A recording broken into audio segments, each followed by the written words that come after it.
Graça e paz para com todos aqueles que estão participando do nosso estudo de Apocalipse. Nós vamos ler hoje, para finalizarmos este estudo, o capítulo 22 de Apocalipse, né? Então, nós convidamos a todos que queiram para fazermos essa leitura e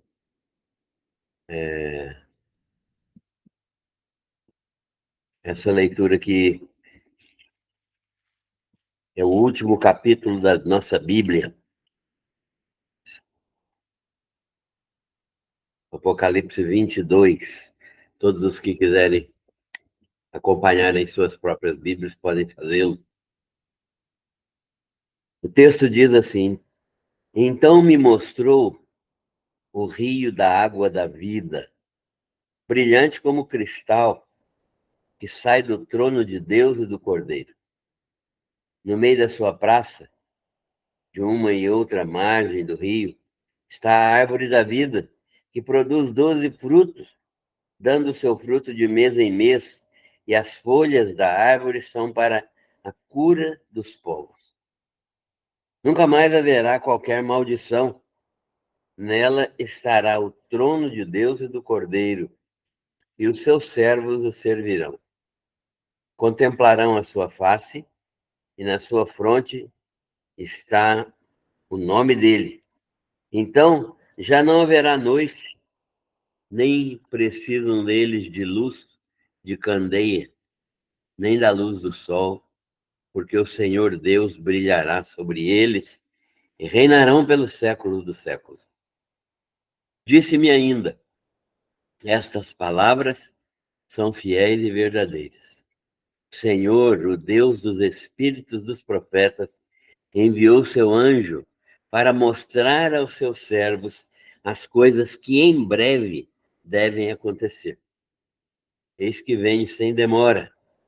Bem-aventurado aquele que guarda as palavras da profecia deste livro.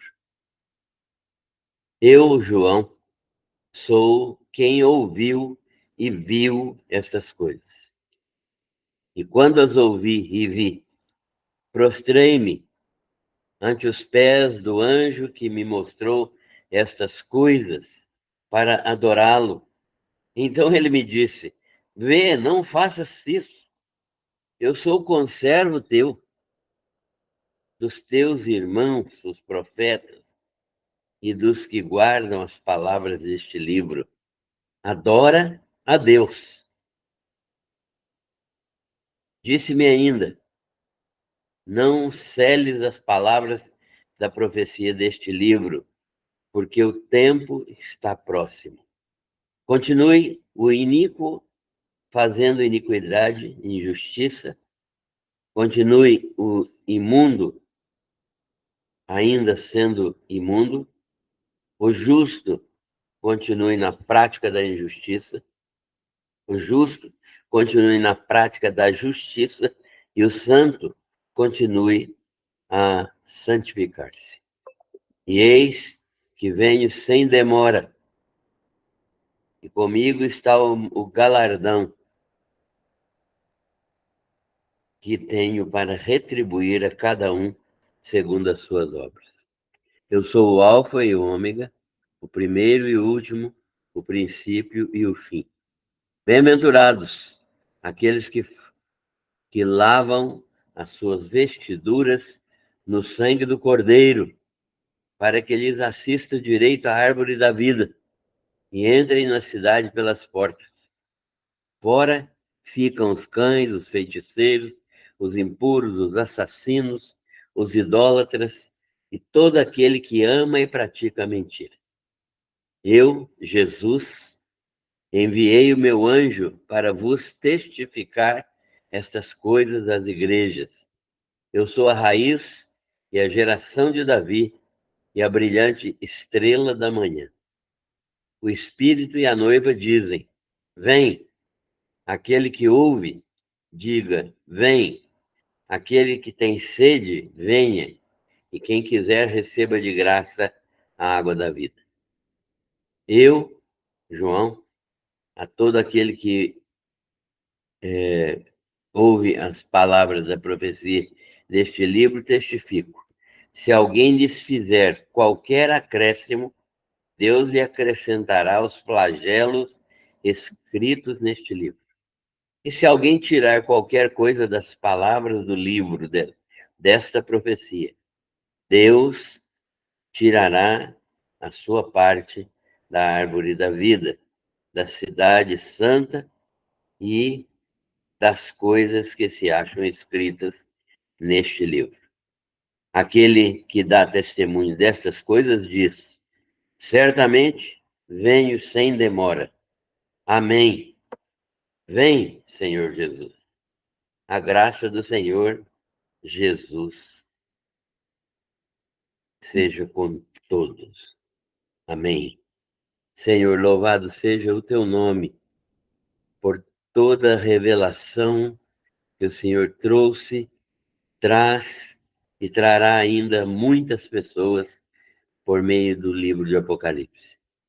Nós te agradecemos, porque o Senhor orientou João a não selar as palavras deste livro, como Daniel foi mandado selar as palavras do seu próprio livro.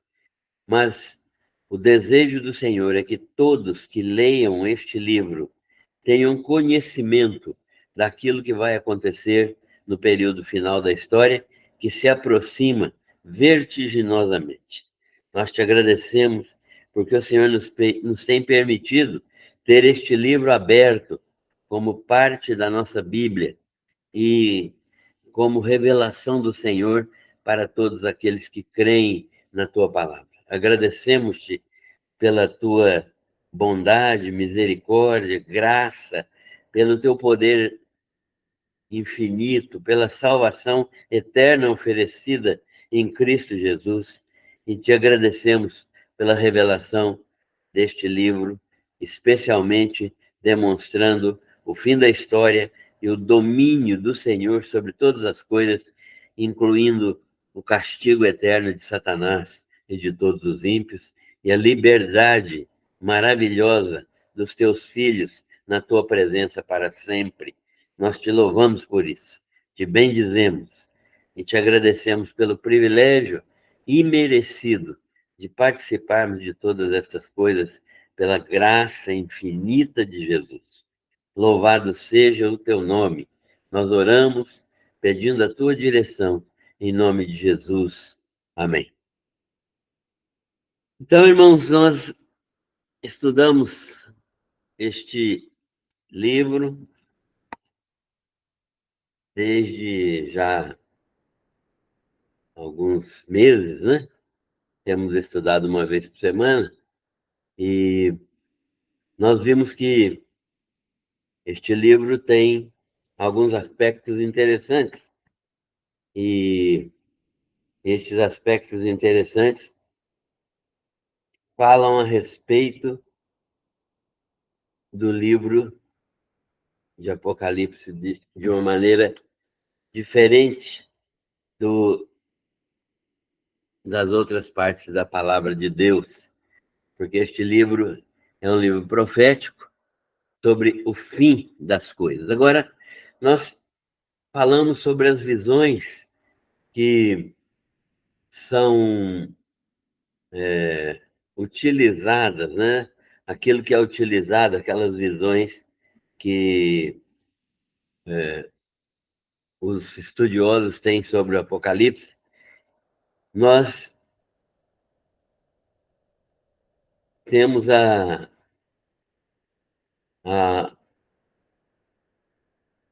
possibilidade de vê-las e de estudá-las bem, bem estudadas mesmo, numa oportunidade que nós tivemos de estudar o livro de Apocalipse num curso.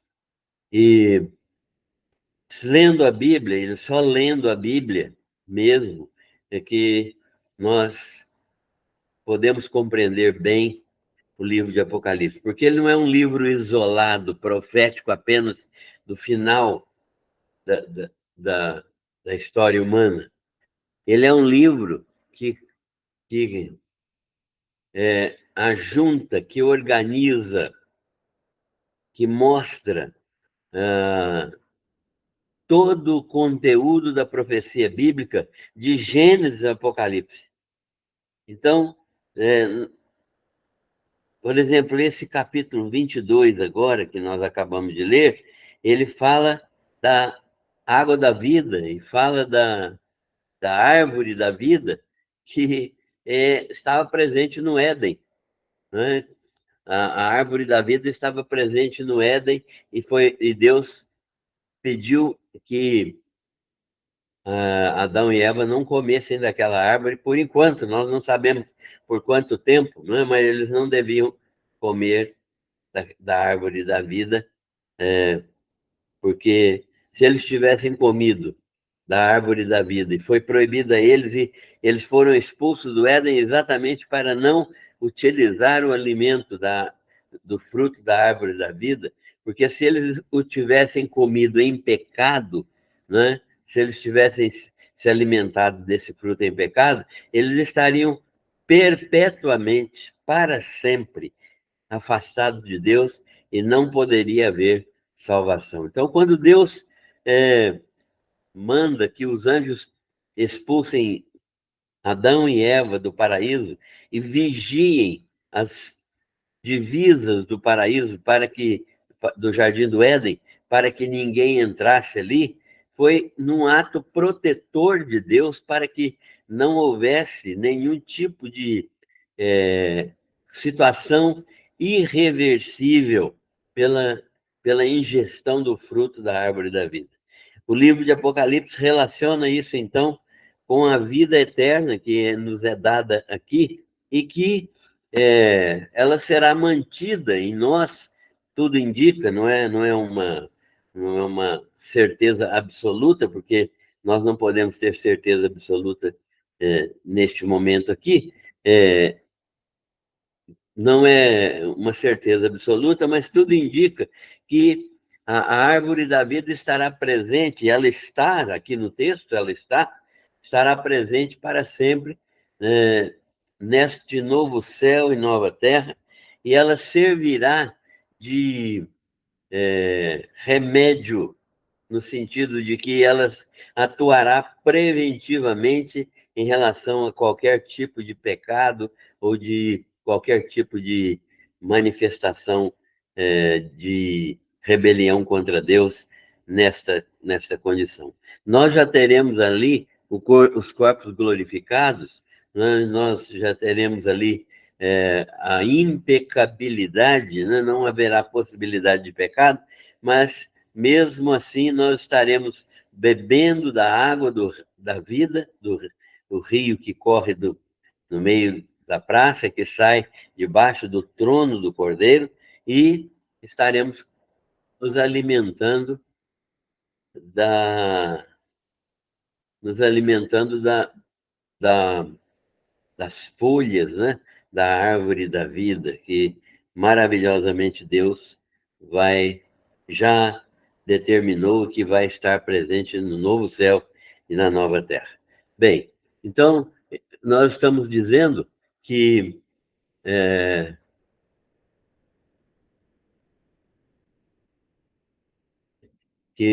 este livro tem uma relação direta com todos os outros livros da Bíblia. Ele não é um livro esporádico que saiu da cabeça de João e que nós estamos quebrando a cabeça agora para entendê-lo. Não, ele é um livro que pode ser entendido de maneira clara apenas estudando a Bíblia em relação a ele e ele em relação à Bíblia. E é isso que nós estamos tentando fazer, porque a maioria dos intérpretes de Apocalipse separa um livro do restante da Bíblia. Então, aparentemente é uma coisa sem sentido, mas nós estamos vendo aquilo que João falou aqui, né? Eu, João, sou quem ouviu e viu estas coisas, e quando as ouvi e vi, prostrei-me diante do anjo para adorá-lo. O anjo disse, não, adora a Deus. Então, ele disse, não seles as palavras da profecia deste livro, porque o tempo está próximo. E nós estamos vivendo aí já há quase 2000 anos, né? E nós estamos verdadeiramente vendo o caos no mundo, né? E prenunciando a tribulação. Nós ainda não estamos no período da tribulação. Tem muita gente imaginando isso, né? Que estamos no período da tribulação, inclusive os intérpretes amilenistas, dos quais os calvinistas fazem parte, e acham que nós estamos no período tribulacional, né? Que a igreja passa por esse período tribulacional. O período tribulacional não é agora, porque nós já falamos aqui e já mostramos biblicamente que o período da tribulação é um período especial de tratamento de Deus com os judeus rebeldes, com os ímpios deste mundo e com Satanás e seus asséculas, né? Então, Deus vai derramar a sua ira que está reservada para este período. A ira de Deus que vai ser derramada sobre estas pessoas, estes seres que nós mencionamos agora, né? E que não vai cair, nem pode cair, nem deve cair sobre a igreja, porque a igreja já foi julgada, condenada, sentenciada, morta em Cristo Jesus. Nós já somos crucificados com Cristo. Por isso é que Paulo fala, né? Estou crucificado com Cristo, porque nós já fomos mortos e sentenciados em Cristo Jesus. A ira de Deus que deveria cair sobre nós, caiu sobre a pessoa de Jesus. Nós já vimos isso em Romanos, em Tessalonicenses e também no livro de Hebreus e aqui no livro de Apocalipse. Então não há dúvida de que nós não estaremos na tribulação, né? Não estaremos na tribulação. A igreja do Senhor não estará na tribulação. Jesus disse que onde ele estiver, nós estaremos também, e Jesus não passa mais por tribulação, porque ele já está com o corpo glorificado no céu.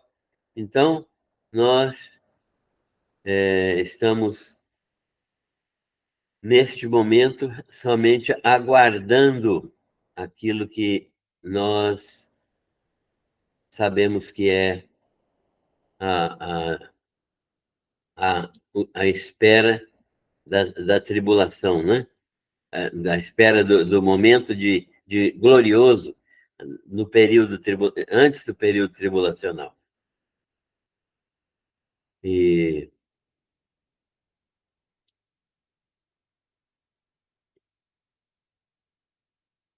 só um minuto.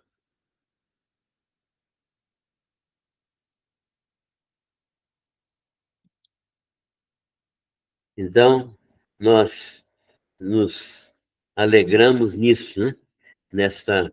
Circunstância, nesta circunstância maravilhosa de que Jesus retorna antes do período tribulacional para os crentes, né? Ele vem no período que nós chamamos de arrebatamento, ele vem nos ares. A igreja é tirada daqui, é um fenômeno invisível. O arrebatamento é um fenômeno invisível. A igreja é tirada daqui antes de começar o período tribulacional. Aliás, o período tribulacional começa exatamente no período da final do arrebatamento. Então, feito o arrebatamento, tirada a igreja daqui, né, imediatamente nós temos o período chamado tribulacional. Por quê? Porque a igreja, a pessoa do Espírito Santo na igreja, né, é que ainda impede, o papel da igreja hoje ainda é impedir o início da tribulação, porque o evangelho da graça ainda está sendo pregado. Então, nós estamos hoje envolvidos, irmãos, em pregar o Evangelho da Graça. E o Evangelho da Graça é pregado até que todo aquele que é eleito por Deus desde a eternidade, conforme nós já vimos em Efésios, né? Temos estudado Efésios nos nossos cultos públicos e demonstrado que há uma eleição. Deus escolheu. E enquanto o último escolhido não for salvo, aí não pode cessar o período da graça. Então, assim que o último escolhido de Deus for salvo pelo evangelho da graça, então será retirada daqui a igreja do Senhor Jesus Cristo. Ela será arrebatada. A palavra arrebatada significa tirada com rapidez e com força, tirada de uma vez completa, rápida e com força, né? Então, essa retirada da igreja será aquilo que nós chamamos de arrebatamento, né? E o arrebatamento, Jesus não será visto, ele vem nos ares, entre as nuvens, e a igreja será tirada daqui. Nesse instante, a igreja viva, quem estiver vivo, terá seu corpo glorificado. Quem for crente, mas já tiver morrido, será ressuscitado e terá o corpo glorificado. Primeiro vai acontecer com os que estão mortos, né? Os crentes que estão descansando lá no paraíso, ou no terceiro céu. Então, eles estão aguardando a ressurreição. Eles ainda não estão em completude. Por quê? Porque eles ainda não têm um corpo glorificado. Mas eles já estão na glória, né? Esperando somente a glorificação dos seus corpos. Então, eles estarão em plenitude, né? Corpo, alma e espírito na presença de Deus. Então, esse é o ensino básico de Apocalipse que nós temos seguido. No capítulo 1 de Apocalipse, nós vimos a manifestação de Jesus Cristo glorioso, né? Como que João se manifesta, como que Jesus se manifesta a João. Jesus se manifesta a João de uma maneira gloriosa, né? No capítulo 1, nós vemos isso. Jesus é apresentado de uma maneira absolutamente gloriosa e maravilhosa. E o João descreve, né?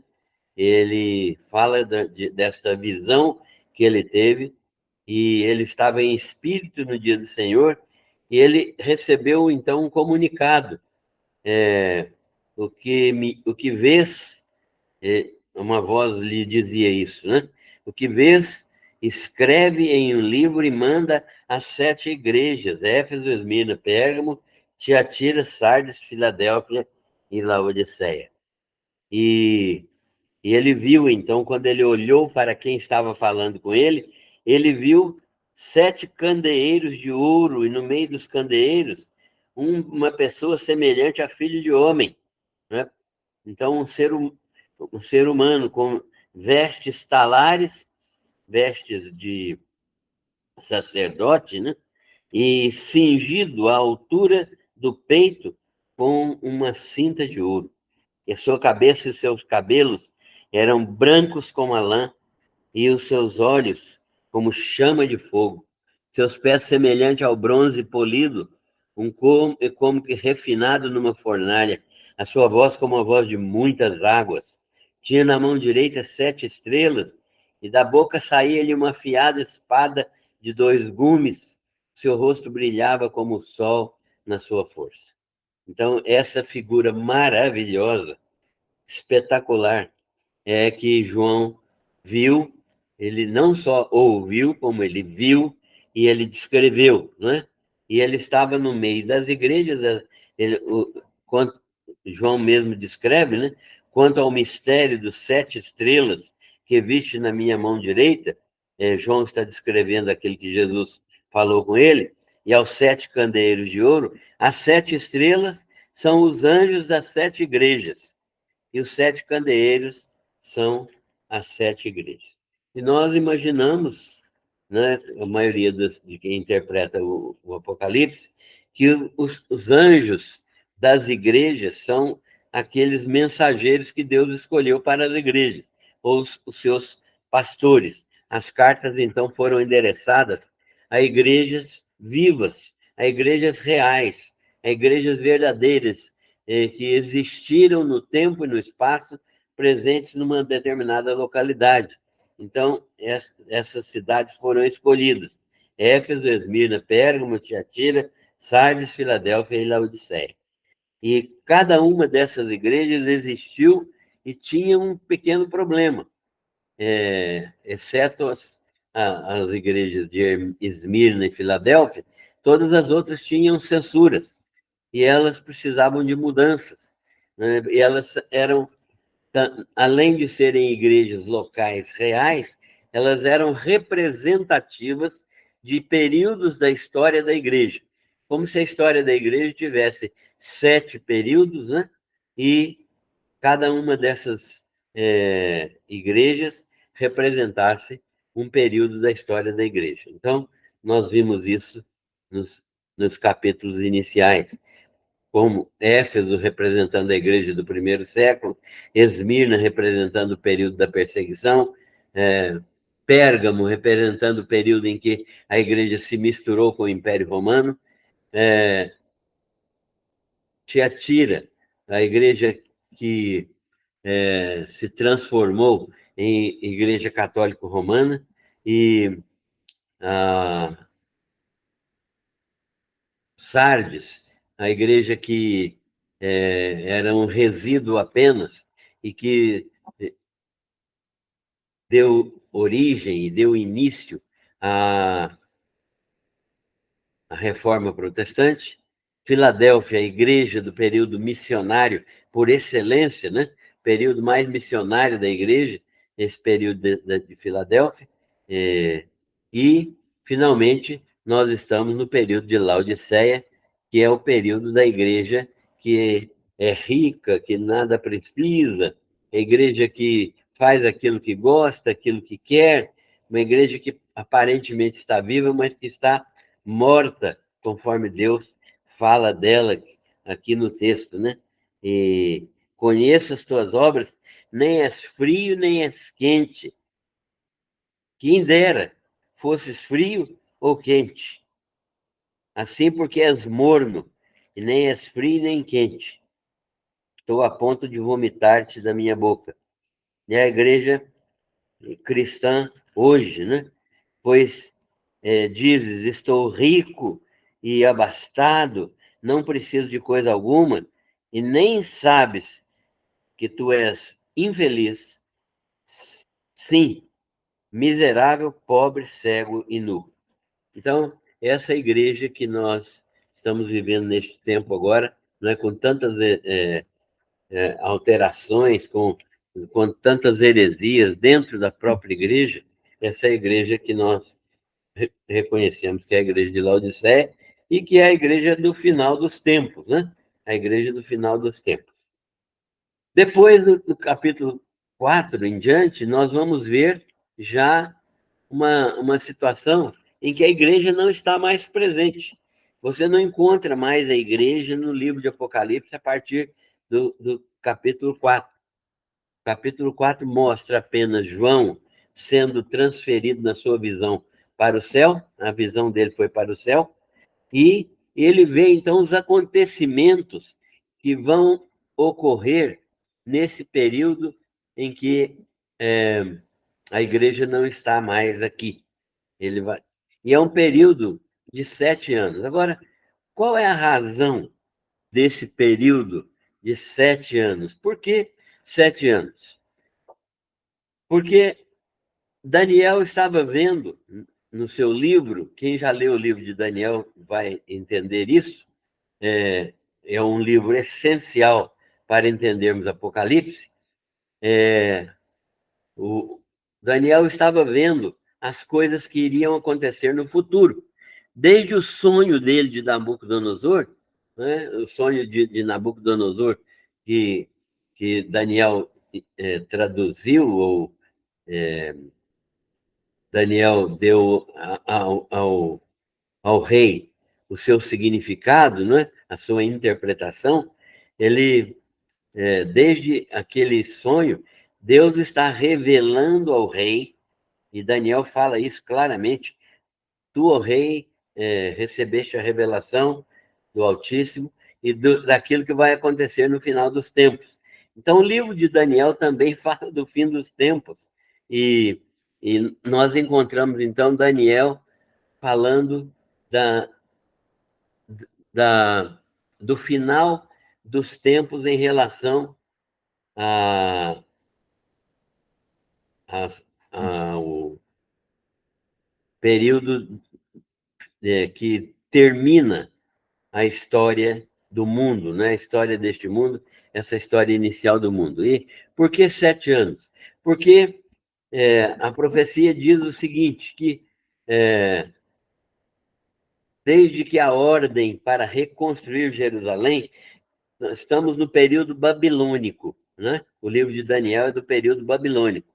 E estamos no período babilônico no livro de Daniel, que fala que desde que saiu a ordem para reedificar Jerusalém, essa ordem vai acontecer, a reedificação de Jerusalém e a reedificação do templo, 70 setes, né? 70 semanas, né? Mas 70 períodos de 7 anos, que seriam 490 anos. 490 anos.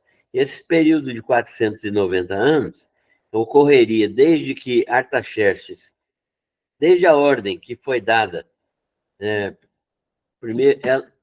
primeiro por determinação de Ciro e depois por determinação de Artaxerxes, essa ordem foi dada para que se reconstruísse a cidade de Jerusalém. E ela foi dada em 444 antes de Cristo.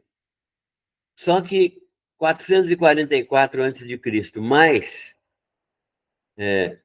até a vinda de Jesus Cristo, que seria o final o final da profecia de Daniel, o final desta profecia de Daniel, né, 70 semanas de anos, daria, deu,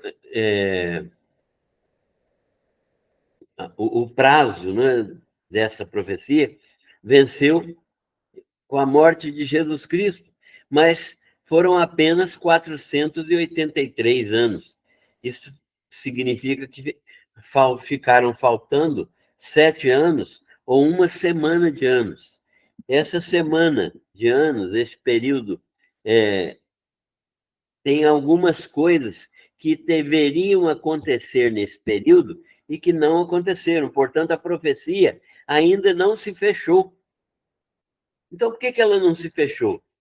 Porque Deus, misericordiosamente, abriu um espaço, abriu uma janela da misericórdia, janela da graça, para que a igreja do Senhor pudesse participar das bênçãos prometidas por Deus a Abraão, Isaque e Jacó, por intermédio de Jesus Cristo, nosso Senhor e Salvador. Então, é dentro dessa perspectiva que nós entendemos que os 7 anos finais para a história de Israel ser concluída ainda estão por vir. Por quê? Porque foi interrompida no 483. E a profecia todas as profecias da Bíblia até agora, são mais de 330 profecias a respeito de Jesus, se cumpriram literal e plenamente, com detalhes mínimos, sem vacilação, sem erro, sem mudança.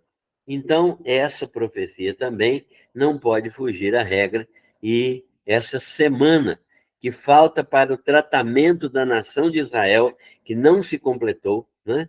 Não se completou no tempo de Jesus, essa semana de anos, de 7 anos, é o período que vem a ser chamado, que é chamado de tribulação, e que foi profetizado por Jesus, e que foi profetizado por Daniel, e que foi profetizado por Isaías, por Jeremias, por Ezequiel, por Sofonias. Então, nós temos convicção clara de que esta semana de anos que ainda falta é o período tribulacional, porque a Bíblia ensina isso, demonstra isso com clareza. Então, agora nós estamos, então, no período tribulacional, né, do Apocalipse 4 em diante. E nós vemos muitas coisas acontecendo, né? Aquilo que acontece no livro é uma manifestação da ira de Deus sobre muitas coisas. O capítulo 5 mostra um livrinho selado, né? Que é o livro selado, é o livro que ninguém podia abrir, ninguém podia entender o que estava escrito, ninguém podia dar a razão daquele livrinho estar ali. Então, o cordeiro, que aparentemente que tinha sido morto, mas que tinha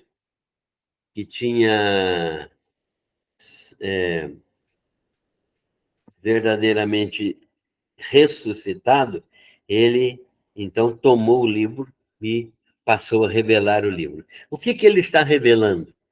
O livro é o conteúdo desta última semana. O conteúdo dessa última semana está no livrinho que Jesus, na sua mão, né? Ele é o cordeiro que toma o livrinho na sua mão, vai abrir e abre então os selos, né? Primeiro selo que é o anticristo andando vitoriosamente, o segundo selo, que é a consequência imediata do consequência imediata das ações do anticristo, né? Que é o cavalo vermelho, e o terceiro selo, que é o cavalo amarelo, né?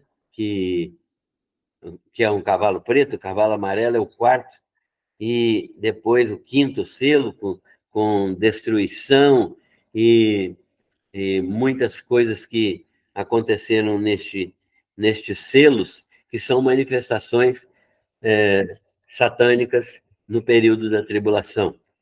E tem o sexto selo, que mostra quando vem terremoto, o sol se torna negro e a lua se torna vermelha como sangue, e isto, as estrelas do céu caem, essas coisas vão acontecer nesse período como juízo de Deus sobre as nações aqui deste mundo e sobre as ações até do próprio anticristo.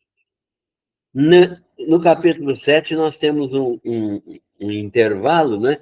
O, o, o apóstolo João está descrevendo o que ele viu, né, para ser descrito.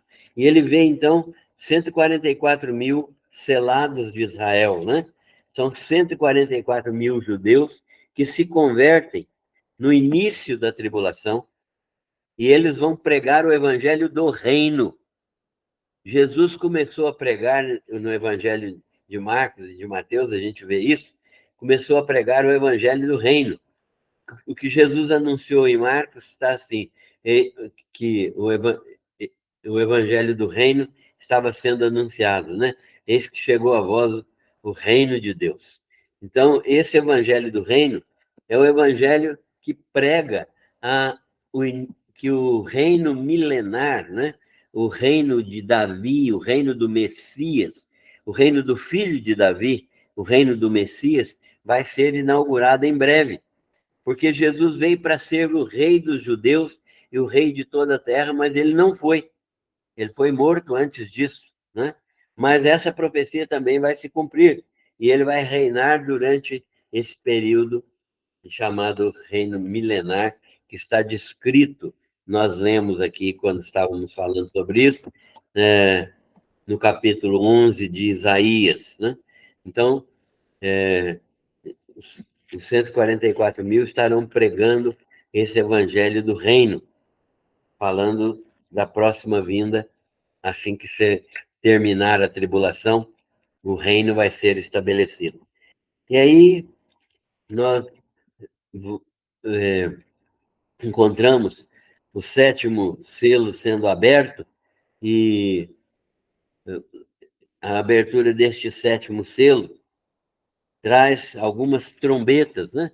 São 7 trombetas anunciando destruição, fogo, saraiva, montanhas ardendo em chamas, terça parte dos rios com águas amargas e queimando, né? A grande estrela caiu sobre eles e as águas se tornaram em absinto, águas venenosas. A 4ª trombeta, o anjo também toca e a terça parte do sol e da lua e das estrelas também foi atingida. E a 5ª trombeta mostra que havia uma estrela que caiu do céu e que foi para o poço do abismo, que nós entendemos que seja um anjo maligno, não é? Que caiu e foi para o poço do abismo, de onde esse poço do abismo liberou, então, uma quantidade imensa de animais semelhantes a gafanhotos que destruíram praticamente toda a vegetação da terra. E 6ª trombeta, também com muitas destruições e muitos soldados, muitos exércitos que estavam esperando essa hora para avançar sobre a Terra Santa. Então, nós fomos estudando esses textos e vimos também, num outro período, no capítulo 10, já os anjos com 7 trovões e trazendo um outro livrinho, né?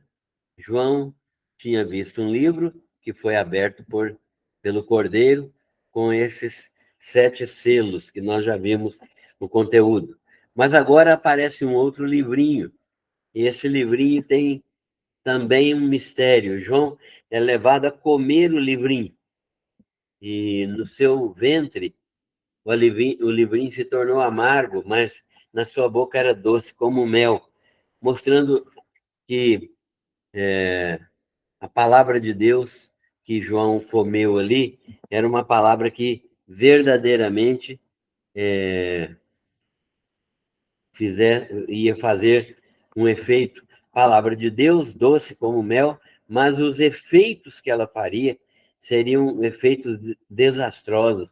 E o anjo disse para João, né? João perguntou para ele sobre o livrinho. Então o anjo disse-lhe que o anjo lhe disse: Toma o livrinho e certamente ele será, e come-o, porque ele certamente será amargo no teu estômago, mas na tua boca doce como mel. Tomei o livrinho da mão do anjo e o devorei, diz o João, e na minha boca era doce como mel, quando, porém, o comi, o meu estômago ficou amargo. Então me disseram: é necessário que ainda profetizes a respeito de muitos povos, nações, línguas e reis. E ele, então, profetiza sobre esse povo, né? Gente que ainda vai ser salva pela pregação do evangelho na tribulação, né? Então, vai haver salvação na tribulação? Vai. Muita gente vai ser salva na tribulação, judeus e gentios. Embora a maioria dessas pessoas certamente vai sofrer muito e pagar até com a vida o fato de estarem crendo em Jesus na tribulação, porque a perseguição satânica nesse período será muito grande por intermédio de pessoas, né, por intermédio do próprio anticristo, e perseguição religiosa sem fim, e por meio de outras situações que levarão à morte aqueles que creem em Jesus Cristo, inclusive porque, recebendo marca do anticristo, eles não poderão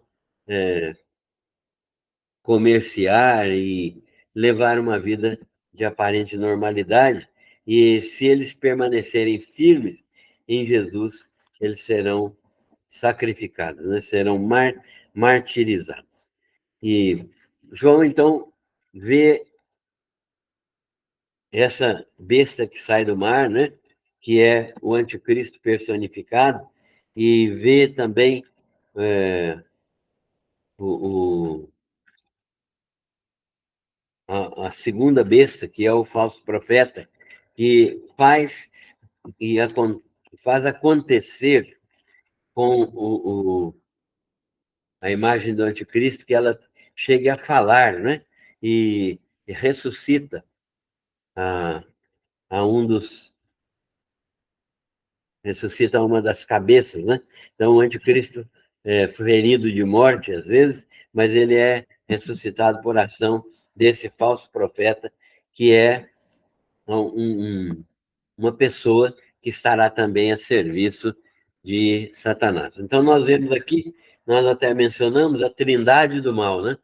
Satanás, o dragão, né? A antiga serpente, o anticristo, ou a besta, a primeira besta, que é uma encarnação, vamos dizer assim, de Satanás, e o falso profeta, que é um agente que facilita as coisas para Satanás e que funciona como se fosse o Espírito Santo na Trindade real, na Trindade divina.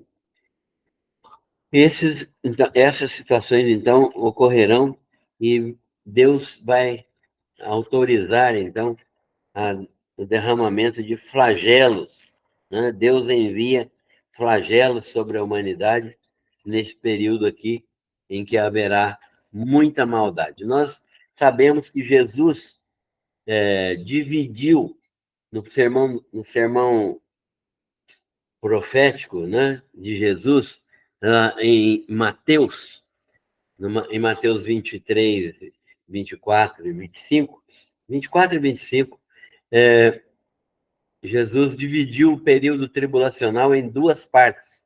Ele falou do princípio de dores, que são os primeiros 3 anos e meio da tribulação, e falou da grande tribulação, que é o final, o período final da tribulação. Então, a tribulação para Jesus é princípio de dores e grande tribulação, cada um desses dois períodos, de 3 anos e meio.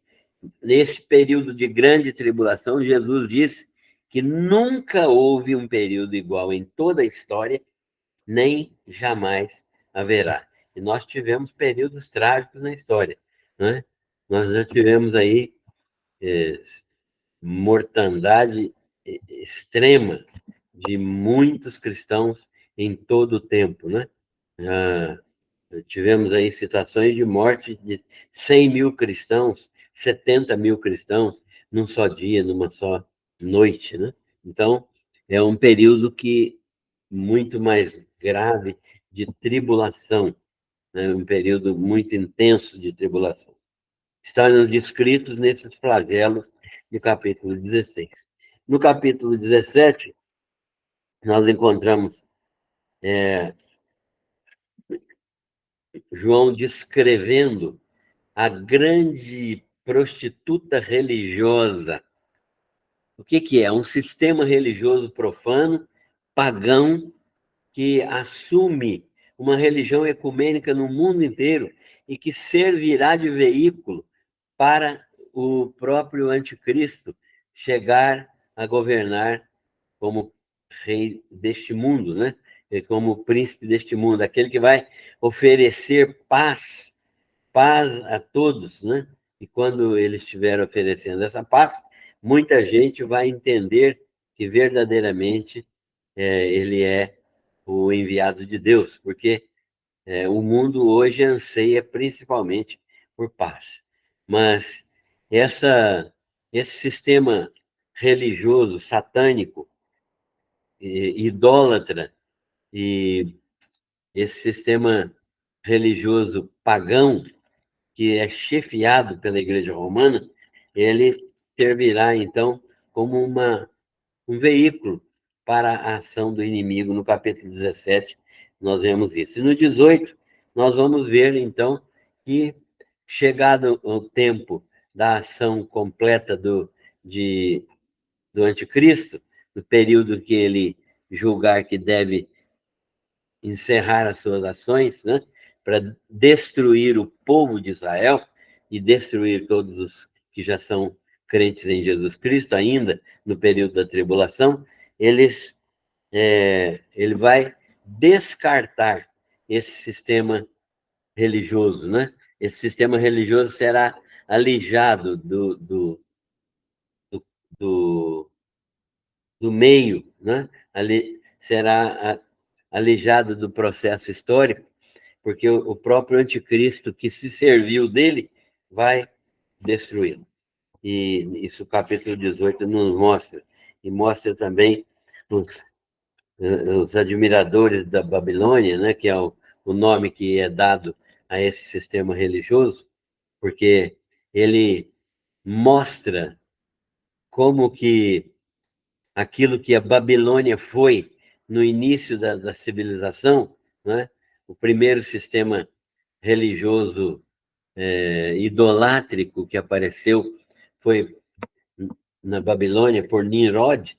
Então, esse mesmo sistema denominou também o sistema romano, né? Então, o nome que está aqui no livro de Apocalipse é Babilônia, mas é se referindo a esta Babel confusa, que é o sistema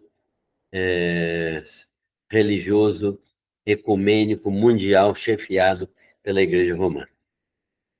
Então, aí nós encontramos a armação completa de todos os homens, de todos os exércitos do mundo, né, sob o domínio de Satanás. Ele reúne, né, o anticristo reúne, sob a inspiração de Satanás, reúne todos os exércitos contra Jerusalém. E ele vai invadir Jerusalém, conforme os textos dos profetas, né, principalmente Jeremias e Ezequiel, mostram que a nação de Israel estará prestes a ser destruída. Qual o objetivo da destruição da nação de Israel? É impedir o domínio do anticristo, o domínio de Jesus, impedir que ele reine, impedir que haja uma nação, impedir que haja uma descendência, um trono, não é? Impedir que haja um governo. Então, Deus estaria falhando nessa profecia, porque Satanás estaria impedindo isso. Mas o que vai acontecer é o contrário, né? Jesus, no capítulo já 19, ele desce do céu com seus exércitos e destrói, né, ao anticristo com as palavras da sua boca, né? Nós vimos isso aqui a partir do, do capítulo 19, do versículo 11, né? Um cavalo branco foi visto por João, seu cavaleiro se chama Fiel e Verdadeiro, e julga e peleja com justiça. Seus olhos são chama de fogo. Ele é descrito como no primeiro capítulo, né? Na sua cabeça há muitos diademas, coroas de rei. Tem um nome escrito que ninguém conhece, senão ele mesmo. Está vestido com um manto tinto de sangue, e o seu nome se chama Verbo de Deus. Não há dúvida que é o Senhor Jesus Cristo que está sendo descrito aqui. E seguiam nos exércitos que há no céu, montando cavalos brancos com vestiduras de linho finíssimo, branco e puro. sai da sua boca uma espada afiada, para com ela ferir as nações, e ela mesma, e ele mesmo, né, Jesus, regerá essas nações com cetro de ferro. Salmo 2 também fala disso, né? E pessoalmente pisa o lagar do vinho do furor da ira do Deus Todo-Poderoso. Então, Jesus, neste período aqui, não é mais o Jesus da graça, né? Como é o Jesus da graça hoje. Ele é o Jesus do juízo, Jesus que vai derramar a ira de Deus sobre todas as nações, né? Ímpias, todas as nações que se afastaram de Deus e que estão reunidas para destruiu Jerusalém. E então nós vemos aqui que um anjo se pôs em pé no sol e clamou com grande voz, falando a todas as aves do céu: vinde, reuni-vos para a grande ceia de Deus. Então vai haver uma mortandade tão grande, né, que o texto diz: para que comais carnes de reis, carnes de comandantes, carnes de poderosos, de cavalos e seus cavaleiros, carnes de todos os, quer livres, quer escravos, tanto pequenos como grandes. E vi a besta e os reis da terra com seus exércitos, congregados para pelejar contra aquele que estava montado no cavalo e contra o seu exército. Então, havia uma expectativa de uma grande guerra. Mas a besta foi aprisionada e com ela o falso profeta, que com os sinais feitos diante da besta, seduziu aqueles que receberam a marca da besta e eram os adoradores da sua imagem. Os dois, né, a besta e o falso profeta, foram lançados vivos dentro do lago de fogo que arde com enxofre. Nem para o inferno eles não foram. Eles foram direto para o lago de fogo. Os restantes foram mortos. Todos os que se ajuntaram com o exército da besta, né? Todos foram mortos com a espada que saía da boca daquele que estava montado no cavalo. E todas as aves se fartaram das suas carnes. Então, nós encontramos esta figura maravilhosa da vitória de Jesus sobre todos aqueles que persistiram em servir, adorar e se prostrar diante da imagem da besta, né? E aí nós vamos ver o julgamento final, né? A ressurreição a primeira ressurreição, que é a ressurreição dos salvos, né? Bem-aventurado aquele que participa dessa ressurreição. E eles viveram e reinaram com Cristo por 1000 anos, e os restantes dos mortos não reviveram, os perdidos, né? Perdidos ressuscitados foram julgados 1000 anos depois, no final do milênio, né? Depois que houve manifestação de Satanás novamente, né? Ele foi solto no fim do milênio, ele estava preso, foi solto no fim do milênio, levou novamente uma grande multidão a se rebelar contra Deus. Por quê? Porque ainda não eram pessoas, essas do reino milenar, que estavam com a natureza transformada. Então, existe possibilidade de salvação no milênio? Existe. Existe possibilidade de pecado no milênio? Existe. Né? Então, isso é o que vai acontecer aqui. E aí Deus, no seu trono, julga sobre a situação daqueles que foram mortos e morreram sem conhecer a justiça de Deus ou rejeitando a justiça de Deus. E os seus nomes não estavam escritos no livro da vida, por isso eles foram condenados. E aí vem novo céu e nova terra, né? Deus restaurando todas as coisas, ele fazendo novas todas as coisas e fazendo a Nova Jerusalém, né? A Nova Jerusalém é uma cidade que é descrita aqui no livro de Apocalipse como uma cidade maravilhosa que vai ser a habitação dos salvos, né? A habitação dos salvos, especialmente durante o reino milenar, porque Jesus deverá governar no reino milenar, tanto a Israel como a todo mundo, a partir da Nova Jerusalém, juntamente com todos os salvos de todas as épocas, especialmente a sua igreja, que é a noiva do Cordeiro, que se casa, né? Tem as bodas do Cordeiro, e ela se casa com o Cordeiro, de modo que Jesus passa a ser verdadeiramente o cabeça de um corpo, né? Conforme Paulo ensina aos Efésios, Jesus é o cabeça da igreja, é o marido da igreja, né? Conforme Paulo ensina lá em Efésios. E este livro verdadeiramente será cumprido. O anjo disse a João: estas palavras são fiéis e verdadeiras, disse o anjo.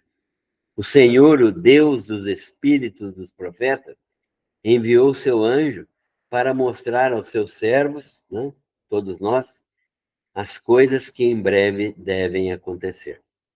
Eis que venho sem demora, diz Jesus. Bem-aventurado aquele que guarda as palavras da profecia deste livro.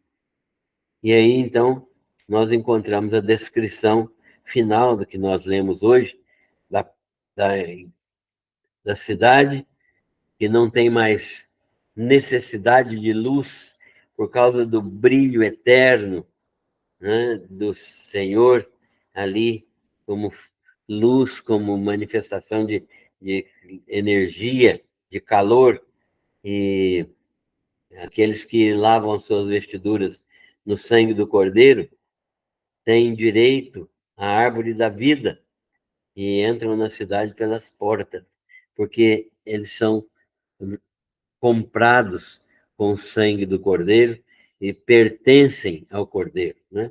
Eles estarão ali vivendo na presença do Cordeiro, nas moradas que Jesus disse para os apóstolos que iria preparar, né? Ia preparar lugar. Que eles não se assustassem com nada, que eles vivessem na presença de Deus, porque na casa de meu pai há muitas moradas. Se não fosse assim, eu vou teria dito: vou preparar-vos lugar. E Jesus ainda afirma que aonde ele for, quando ele for, ele levaria consigo os salvos que ele resgatou, para que onde ele estivesse, todos estivessem também. Então, João conclui o seu livro, né, dizendo que nós devemos guardar as palavras da profecia deste livro e não selar o anjo pediu para que não selasse, não ocultasse, não fechasse a profecia, né? Por quê? Porque o tempo estava próximo, está próximo. Deste modo, então, nós sabemos que o final da profecia de Apocalipse está próximo de ocorrer. E a oração que João determina que nós façamos é essa, né? Vem, Senhor Jesus. A gente precisa aprender a orar essa oração. Porque quando a gente ora esta oração, vem, Senhor Jesus, a gente se compromete também a ser alguém que anuncia esse evangelho de uma maneira intensa, de uma maneira vivencial, de uma maneira completa, para que as pessoas reconheçam a necessidade de crerem em Jesus Cristo como seu único e suficiente Salvador. Então, esse livro nos traz uma esperança muito grande, a esperança de sermos arrebatados deste sistema satânico mundial no qual nós estamos inseridos, pregando o Evangelho de Jesus e vivendo esse Evangelho. E também nos traz a grande expectativa de vivermos com Jesus numa cidade maravilhosa, descrita também neste final de livro, como uma cidade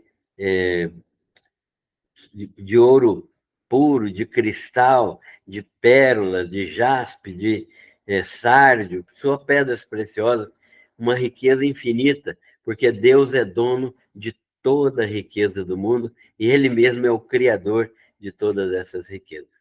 E nós estaremos, então, já estamos, né, potencialmente, porque nós já estamos sentados com Cristo nos lugares celestiais, mas estaremos, então, definitivamente gozando a presença do Senhor.